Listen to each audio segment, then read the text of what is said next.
আমি প্রথমে বলে রাখি, মিষ্টি সবারই কম বেশি সবারই পছন্দ, আর এই মিষ্টি সবাই বানাতেও চায় না, যেহেতু বাজারে কিনতেই পাওয়া যায়, সেজন্য বানানোর কোনো প্রয়োজনই হয় না। তো আমিও শখ করে বানিয়ে ফেললাম এরকম মিষ্টি। দেখেন কেমন হয়েছে। তো শেষে কথাটা শুনে যাবেন, আমার মিষ্টি কেন এমন হলো এটাও বলে যাবেন। যদি জানেন কমেন্ট বক্সে জানিয়ে দিবেন।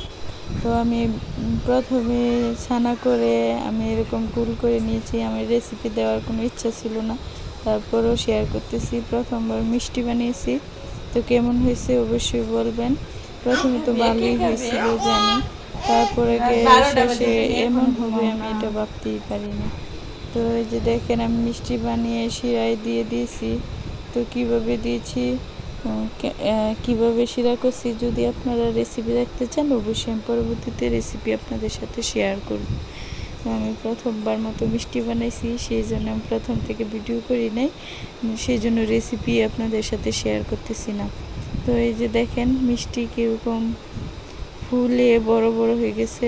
তো বলগুলো এতটুক ছোটো ছোটো করে বানিয়েছিলাম, এখন বড় বড় হয়ে গেছে। তো বড় বড় দেখে আমার মনটা ভীষণ ভালো হয়ে গেছে। মিষ্টি আমার কাছে খুবই ভালো লাগতেছে, মিষ্টিগুলো এরকম বড় বড় হয়ে ফুলছে, তাই জন্য সেজন্য আমি বারবার এরকম করে ভিডিও করতেছিলাম আর দেখতেছিলাম কীরকম বুদবুদ বুদবুদ করতেছে। আমি একটু নাড়াচাড়া করে দিতেছি কেমন হয়েছে, তো আপনারা দেখতেই পারছেন। তো 15-20 মিনিটের মতো আমি মিষ্টিগুলা শিরার মধ্যে জাল করে নিয়েছি। তো এই যে দেখছেন আমি উল্টেছি, তো শেষে মিষ্টি এরকম হয়ে যাবে আমি ভাবতেই পারি নাই। এই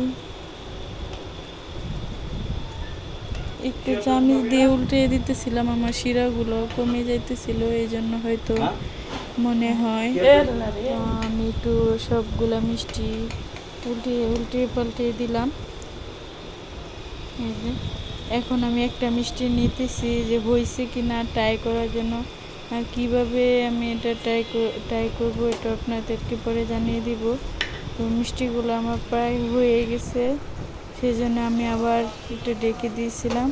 এখন আমি এটা নামিয়ে নিব চুলা থেকে। তো আমার মিষ্টিগুলো শেষে যা হয়েছিল আমি শেষে আর ভিডিও করতে পারি নাই।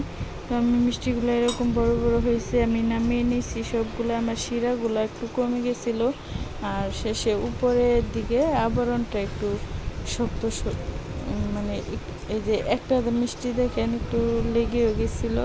তো আমার মতো ভুল করেন না কেউ, শিরাটা একটু বাড়িয়ে দিলে মনে হয় হয়ে যাবে। তো মিষ্টিগুলো এই যে অনেক সুন্দর ছিল, চুলা থেকে নামানোর পরে খোলাটাও একটু খোলা খোলা ভাবটাও কমে গেছিলো, আর উপরের দিকে একটু আবরণটা একটু শক্ত, ভিতরে নরম ছিল। কেন এমন হলো জানি না, যদি জানেন অবশ্যই জানাবেন।